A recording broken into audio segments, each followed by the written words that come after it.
Olá, boa noite, seja muito bem-vindo, você que está chegando, né? Ninguém está aqui por acaso, então a gente deseja que você que está chegando se sinta mesmo abraçado, acolhido, tenha a percepção de que você está chegando num endereço que tem uma preparação espiritual, e a gente fala que o nosso local é um endereço vibratório.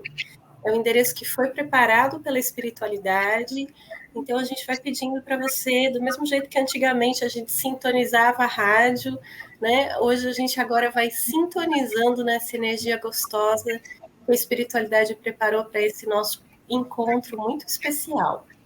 Então, imagina que você está tirando o casaco, o sapato, deixando o peso da semana para trás e entrando nesse lugar que é pura energia, puro amor, pura força para a gente entender, aprender, ter insights e se preparar para o trabalho de autoconhecimento, autocura e conexão com Deus, com Jesus e espiritualidade.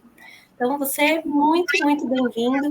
E lembra que todo mundo que chega aqui chega para dar, chega para receber, e nós já estamos nessa troca gostosa espiritual. Hoje eu estou muito feliz que a Luísa está aqui com a gente, e daqui a pouquinho já vou passar para você dar boa noite, né? Então, nós duas, mas você também, Luísa, se sinta muito bem-vinda. E deixa eu falar para quem ainda não conhece, está chegando pela primeira vez, a gente utiliza da água, que é uma ferramenta proposta pela espiritualidade como um a mais, como um recurso vibracional para atuar no nosso processo de harmonização e de cura.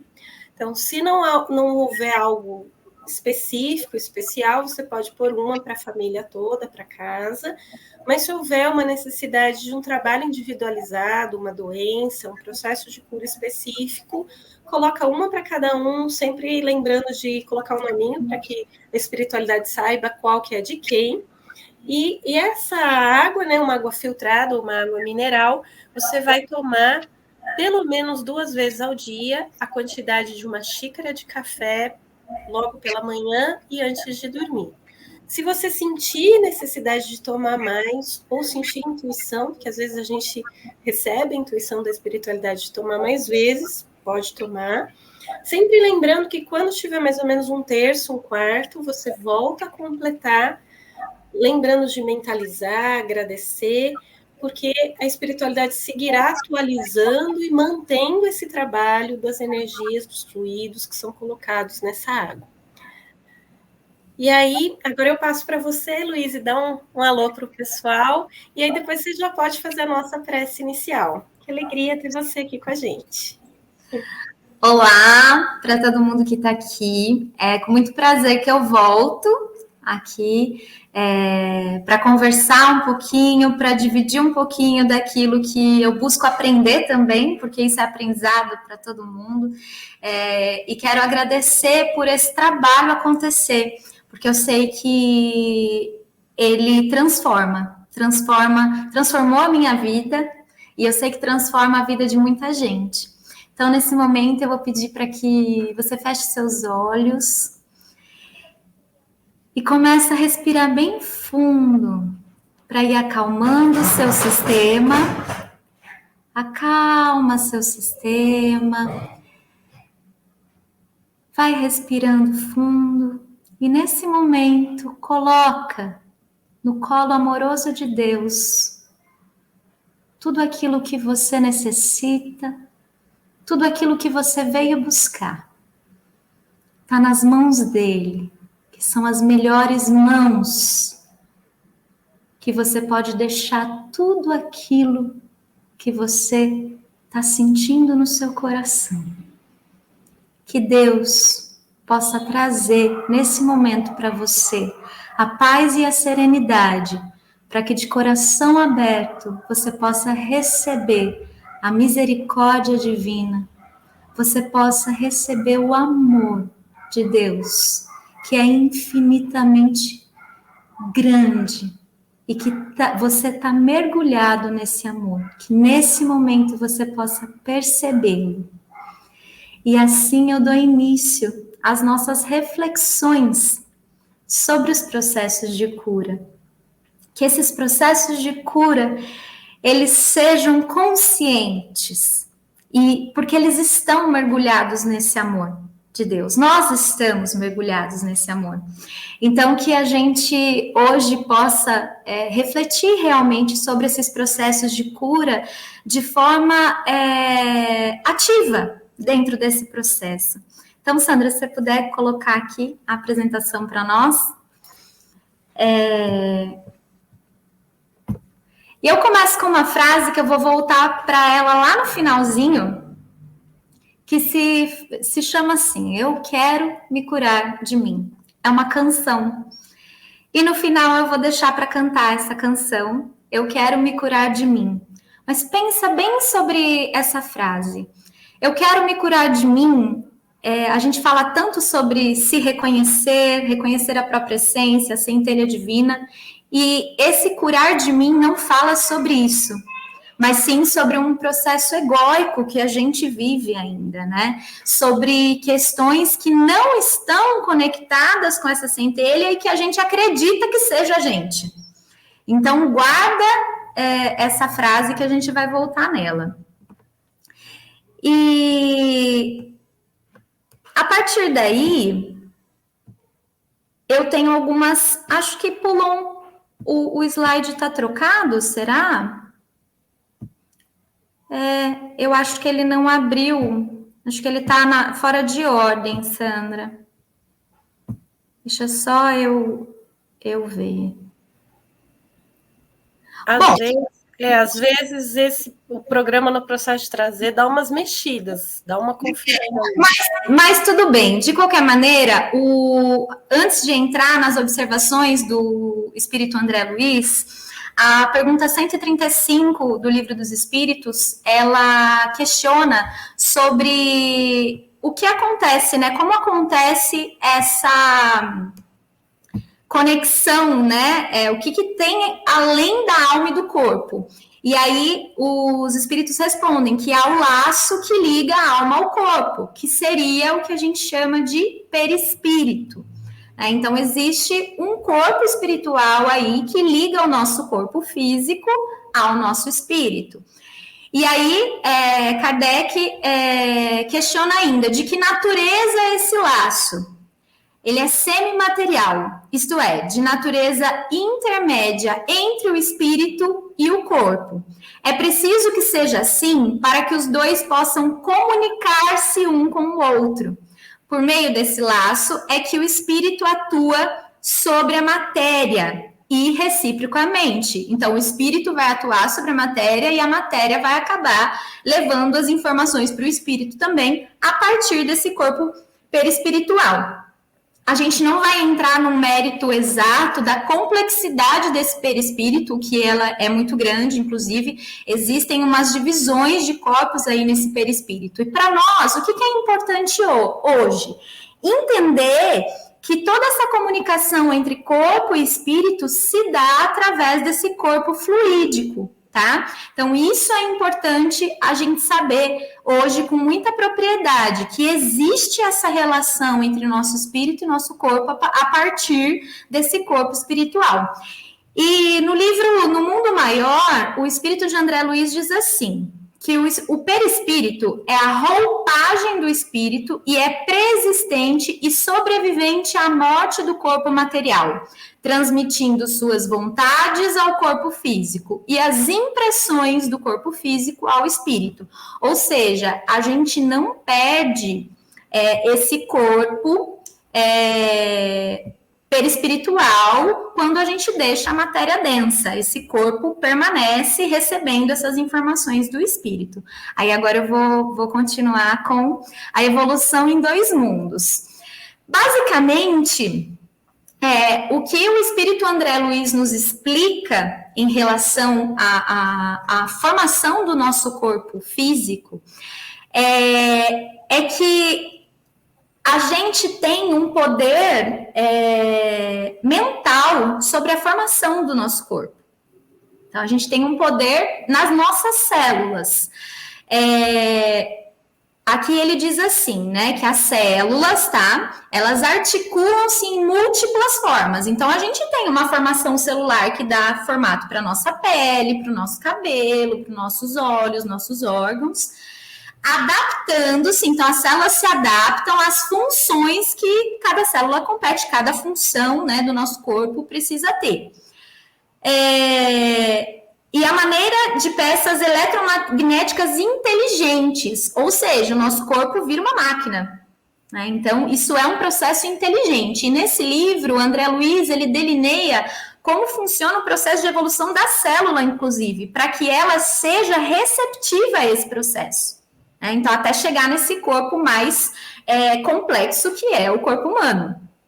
E então, dentro desse processo, a célula ela se comunica com essa força inteligente, né, do cosmos, de Deus, ela se comunica com essa fonte e se comunica com o nosso processo de poder mental mesmo, do nosso campo mental.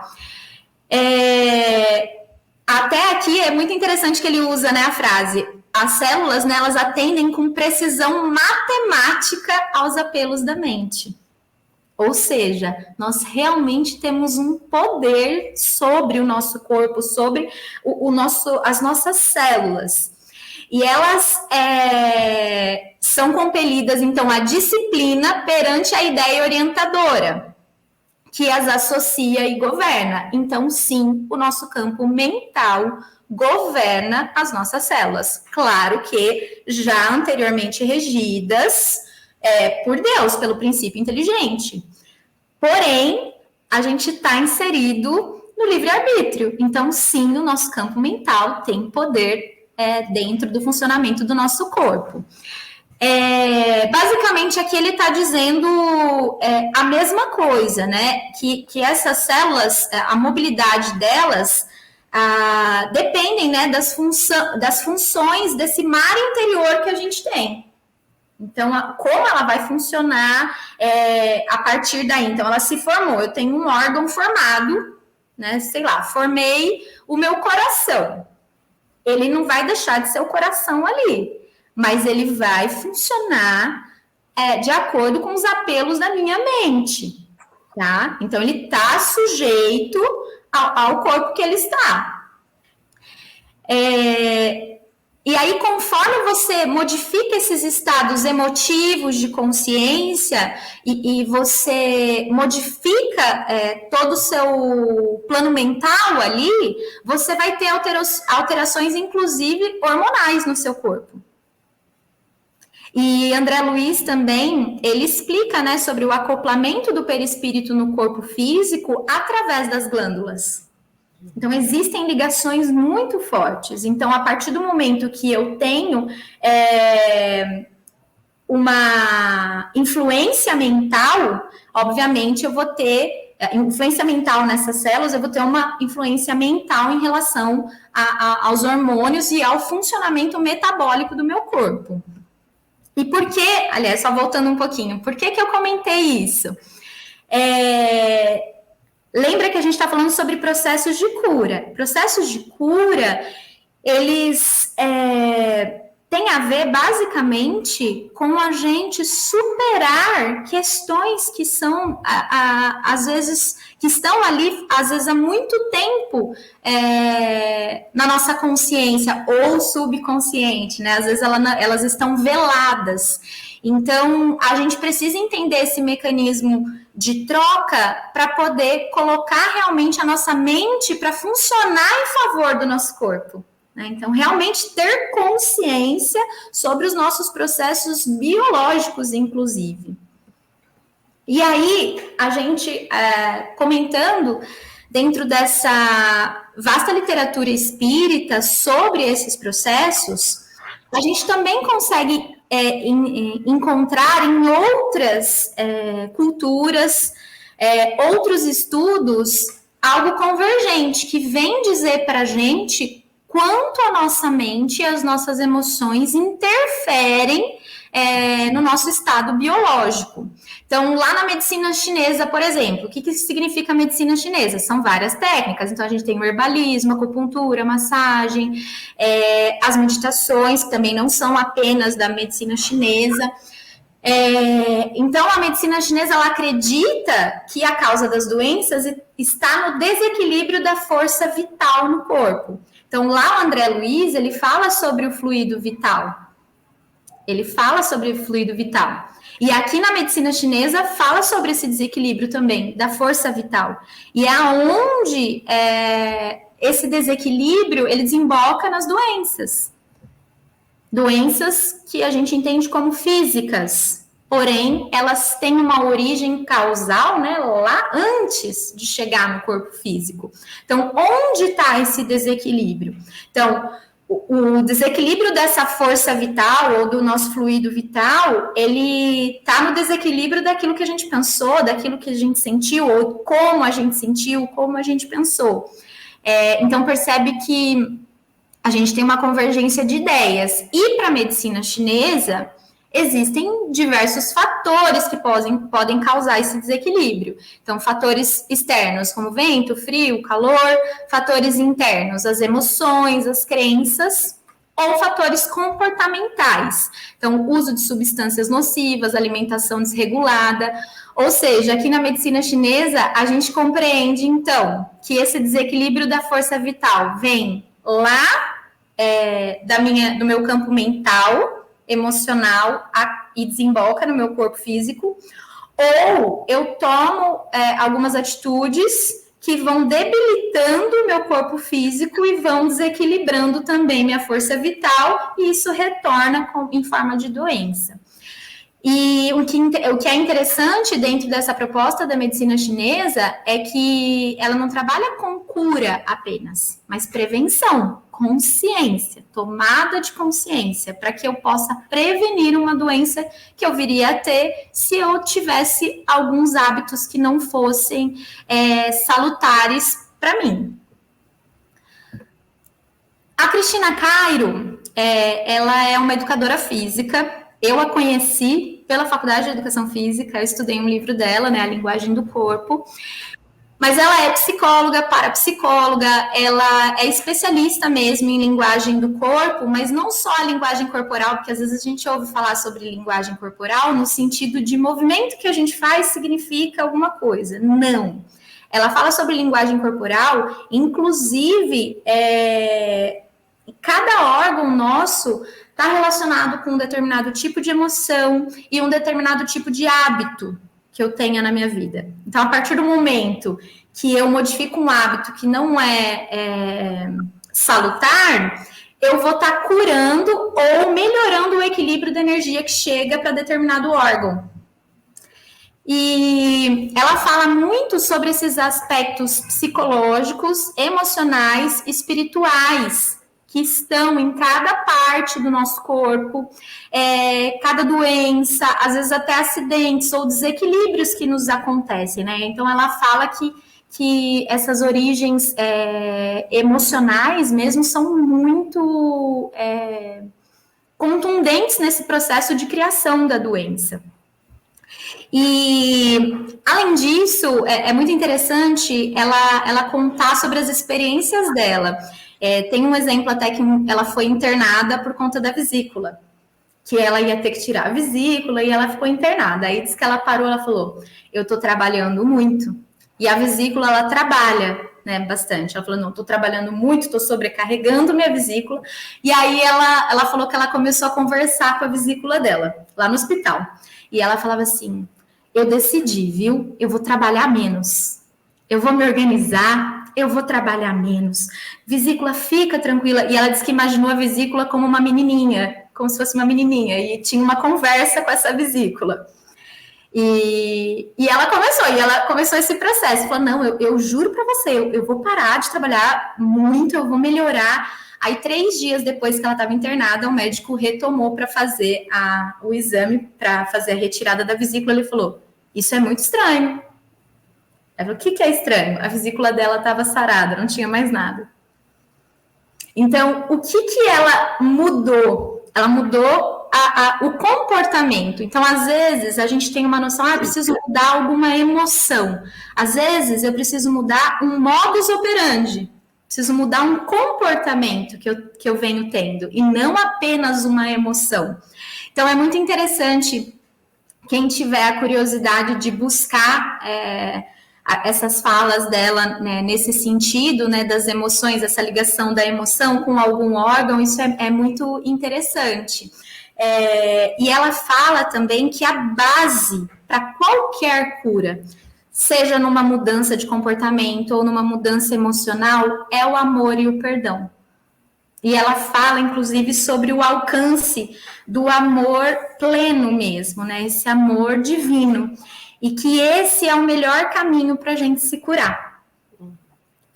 E aí a gente entra também com um médico.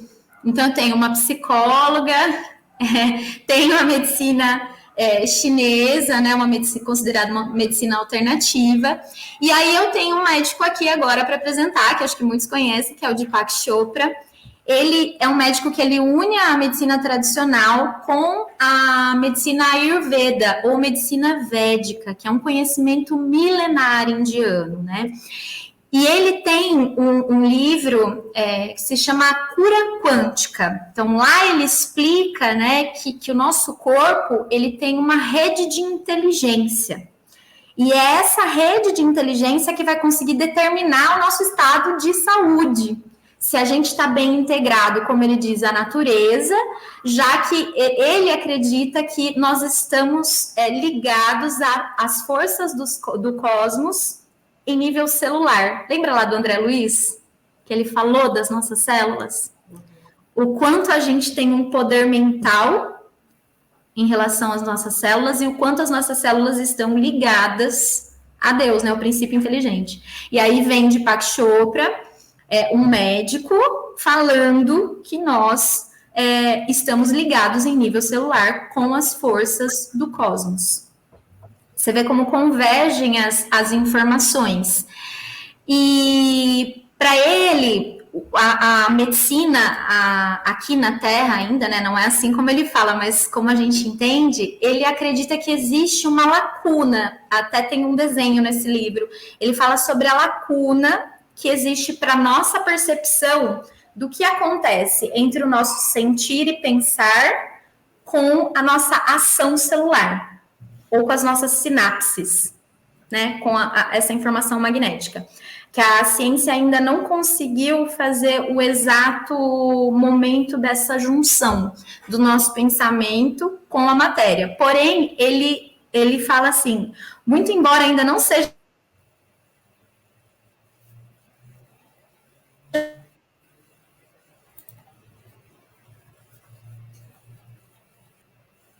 o que o Deepak Chopra explica entre essa lacuna, né, que acontece, do que acontece entre o pensamento e o funcionamento das sinapses cerebrais e do funcionamento celular.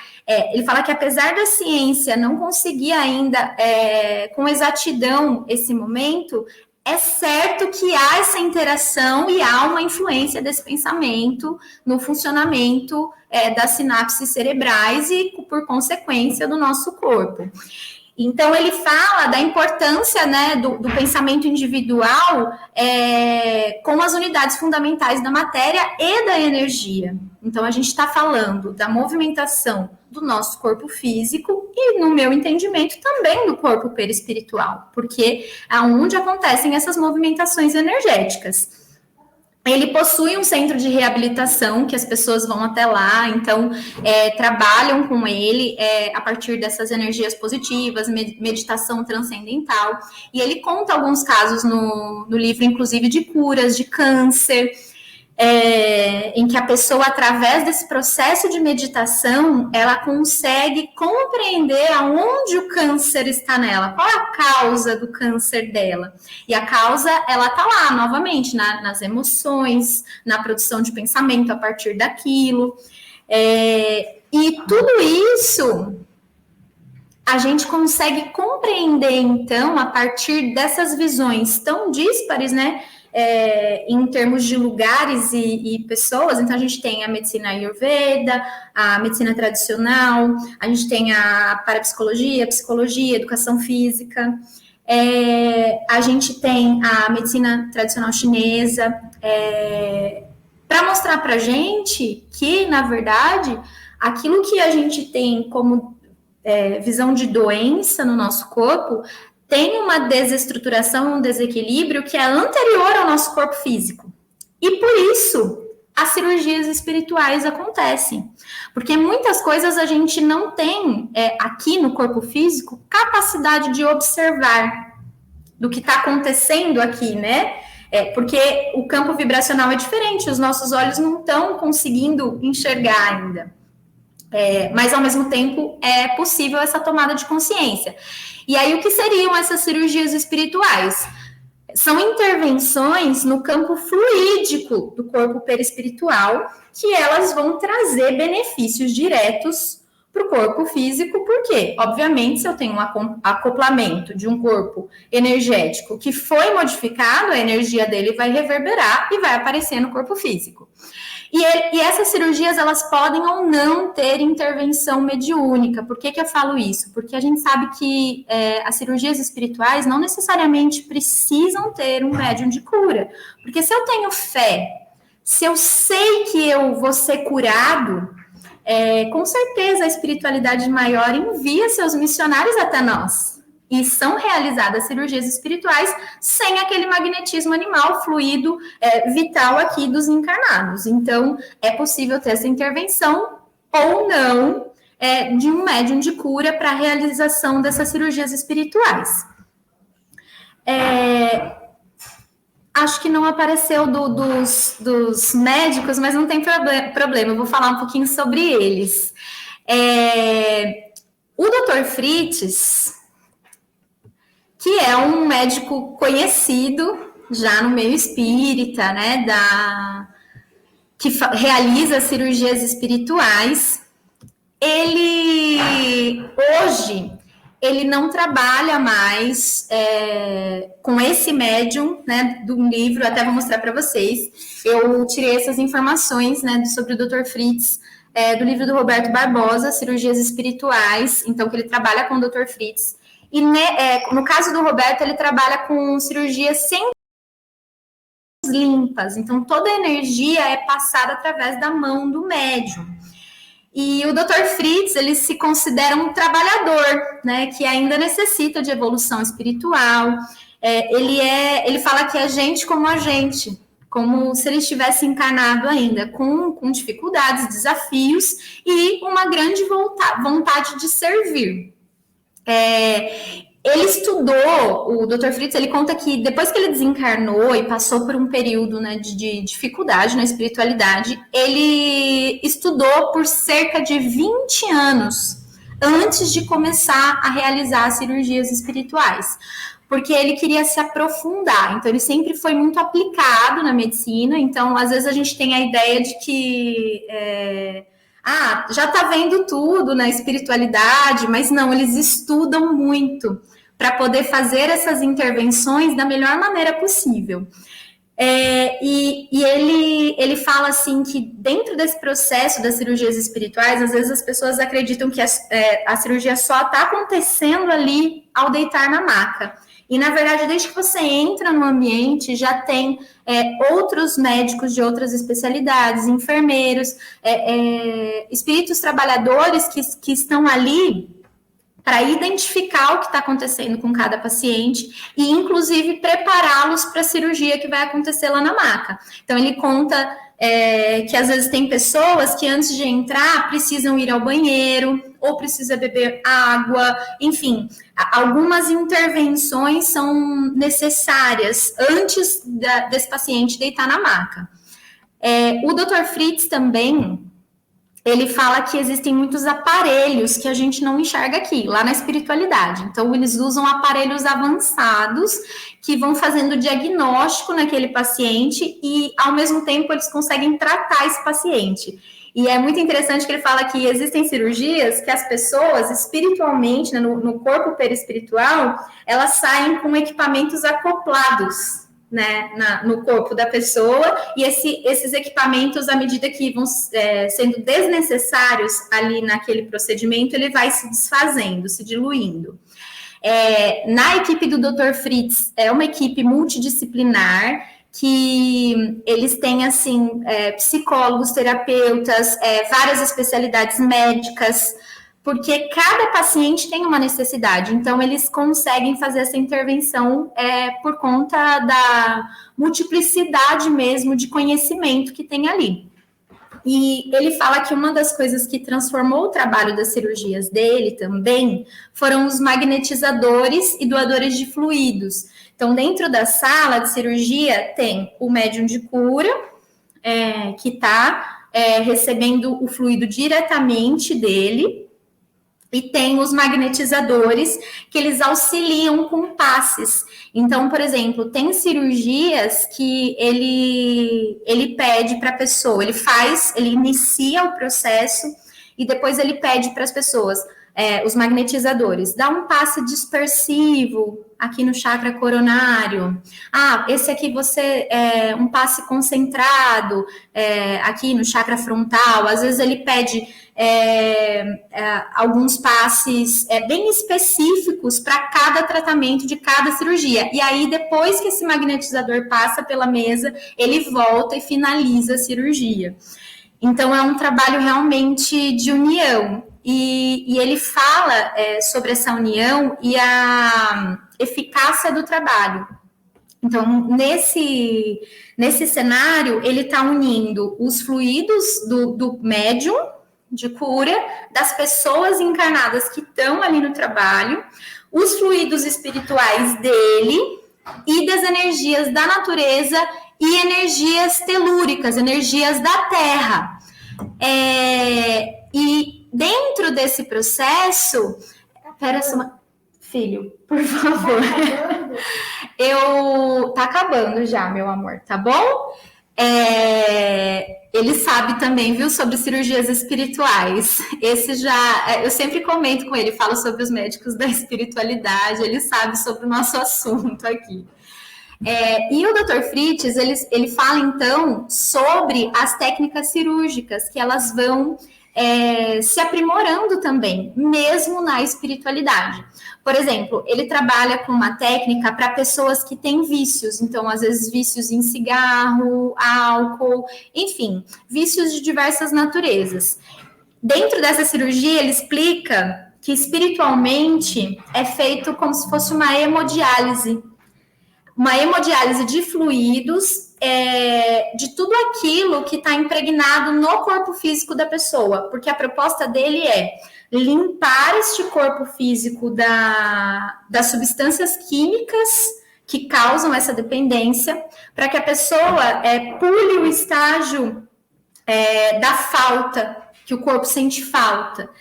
E aí a pessoa precisa trabalhar na questão emocional que afasta o vício, mas ele consegue diminuir o sofrimento da pessoa até chegar nesse processo.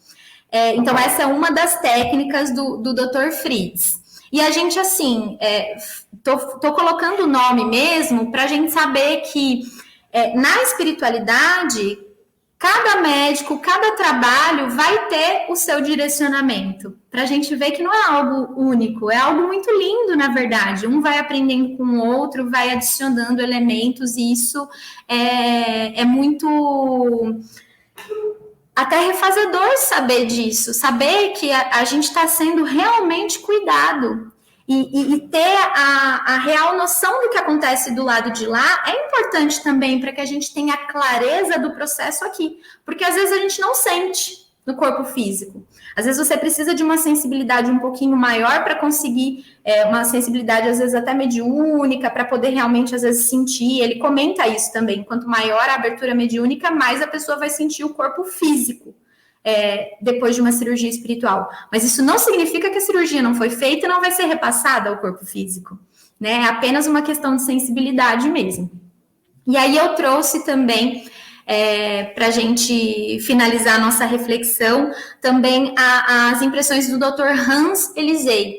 Ele também foi um médico alemão, só que da Segunda Guerra, e ele está trabalhando em resgate na espiritualidade, com médiums de cura também, e ele diz a mesma coisa, que as doenças surgem de processos emocionais, palavras não ditas, mágoas não curadas, e que vai determinar o tipo de doença que a gente vai manifestar no corpo físico. E todas essas doenças, para o Dr. Hans, são sinais de alerta e aprendizado. Então, ele fala muito isso. E ele diz que a cura da cirurgia espiritual não depende dele ou de qualquer espírito que venha auxiliar nessa cirurgia. Eles são intermediadores, mediadores do processo de cura. A cura é propriedade do paciente em conjunto com a decisão divina. E isso é muito bonito, né? Porque deixa a gente no centro do processo, em consciência do que está acontecendo, né? Então, a cirurgia, ela vem como mediadora, facilitadora desse processo. E a gente tem esse poder na nossa mão de nos curar mesmo, a partir do que a gente recebeu de facilitador dentro dessa cirurgia. E no caso do Dr. Hans, ele trabalha com alguns instrumentos que ele magnetiza espiritualmente, coloca remédios, por exemplo, ele coloca cotonetes, mas ali ele magnetizou esse cotonete com medicamento, enfim, é a forma como ele trabalha. E ele conta uma coisa muito interessante sobre o encapsulamento de doenças. Então, pessoas às vezes que têm doenças que vão avançando, a cirurgia encapsula essas doenças, de acordo com o merecimento de cada um. Porém, ele explica que esse encapsulamento ele só se mantém se a pessoa consegue iniciar o seu processo de cura interna que levou à doença. Senão, em algum determinado momento, esse encapsulamento ele se perde. E ele fala muito sobre a questão do amor, da fé e da esperança dentro desse processo. E aí, eu vou falar um pouquinho sobre o que seria de reflexão em relação a tudo isso. Eu sei que, basicamente, eu falei coisas muito técnicas, né? Porém, elas são importantes também, para que a gente tenha um mapa mental do que está acontecendo do lado de lá. Há muitos anos, a minha primeira cirurgia espiritual que eu fiz, eu tinha uma dor muito forte na coluna, no cóccix, que eu não conseguia ficar sentada. Sofri por 2 anos com essa dor. E eu fazia exames e não tinha diagnóstico. Nem inflamação, não parecia nada.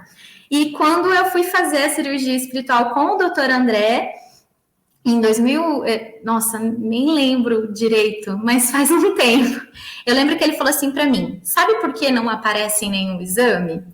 Porque ainda está no seu corpo, no seu perispírito. E como você tem muita sensibilidade, você consegue sentir no seu corpo físico. E ali virou uma chave para mim de como a forma como eu me sinto está interagindo com as energias que eu tenho em mim, do meu corpo perispiritual, e não somente isso, mas também nas minhas emoções. Então, por que eu estava sentindo aquela dor? Por que aquela dor estava acoplada no meu perispírito? Então, isso me gerou muitas reflexões e pensamentos. E então, a gente saber do processo, como ele acontece do lado de lá, facilita a gente perceber qual é o nosso papel na cura. Então, qual é o seu papel para se curar? Você vai receber ajuda, você vai receber auxílio, você vai ter uma espiritualidade linda, amorosa, te entregando o que for necessário. Mas é preciso que a gente passe por um processo de autoconhecimento, a gente compreender o poder da fé, das orações nossas, para que a gente possa elevar a nossa vibração e alcançar realmente um estado de consciência mais positivo. A nossa intuição, que ela vai vir de uma maneira muito forte a partir do momento que a gente souber olhar para ela, olhar para dentro. A gente compreender o poder, então, mental e emocional que a gente tem em relação ao nosso corpo. A gente aprender a cultivar hábitos saudáveis na nossa vida. Então, viver uma vida realmente em favor da nossa saúde mental, emocional, familiar, o nosso ambiente, o nosso lar. E praticar o verdadeiro amor e perdão, porque isso vai trazer um benefício para nós, que eu acho que a gente às vezes ainda não tem a dimensão do que é esse amor e esse perdão. Eu acho que é isso, e eu volto no último slide com a pergunta, né? Eu quero me curar de mim. Quem é esse mim? Eu quero me curar daquilo que me causa mal e eu ainda não tenho consciência. Mas o que seria isso? Se eu não tenho a resposta, eu vou com fé orar e pedir. A Sandra fez uma live, acho que é mais ou menos um mês, que falou sobre o poder da oração e a circulação sanguínea no córtex frontal. Né? Então, quanto há um aumento.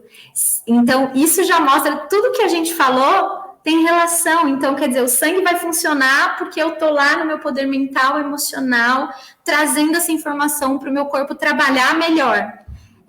Então, eu acho que essa é a mensagem que eu quis trazer para todos nós, me incluindo, que é possível eu me curar daquilo que me faz mal, que ainda vive como sombra e as minhas mazelas aqui dentro.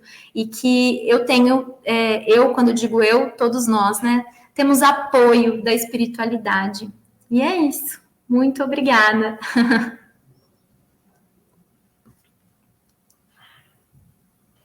Maravilha, Luíse. Eu acho que eu vou propor, veja o que você acha, né? Para todo mundo mentalizar um pouquinho e concentrar em tudo isso que você esteve falando dentro de si.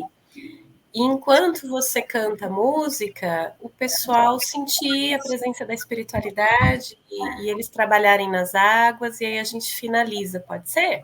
Pode ser, claro. Então, vamos lá. Dizer que essa é uma canção que realmente nos desperta, porque às vezes a gente vai encontrar coisas que não são tão boas em nós, mas a gente tem que ver com amor e com perdão. Maravilhoso.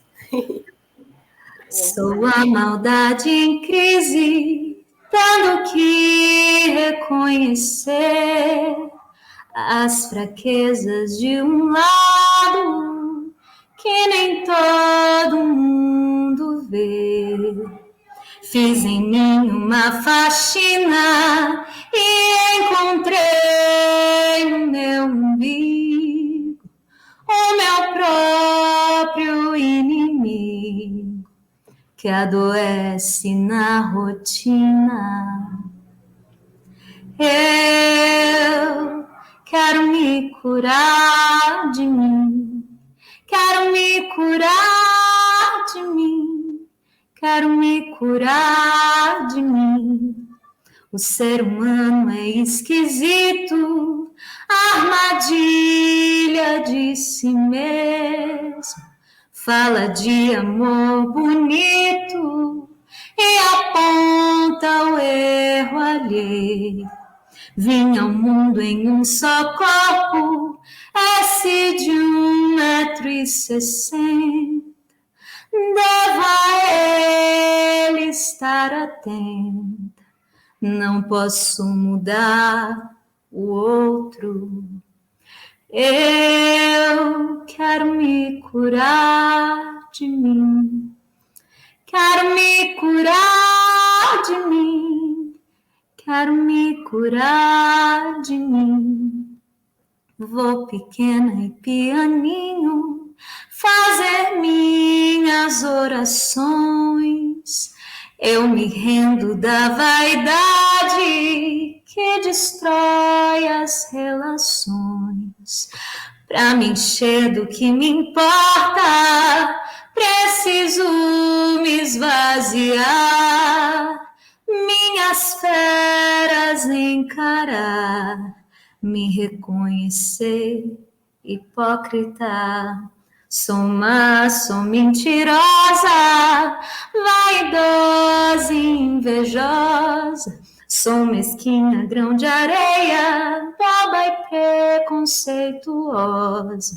Sou carente, amostrada, dou sorriso, sou corrupta, malandra, fofoqueira, moralista, interesseira. E dói me expor assim. Dói, despir-se assim. Mas se eu não tiver coragem para enfrentar os meus defeitos, de que forma, de que jeito eu vou me curar de mim? Se é que essa cura há de existir, não sei, só sei que a busco em mim, só sei que a busco me curar de mim.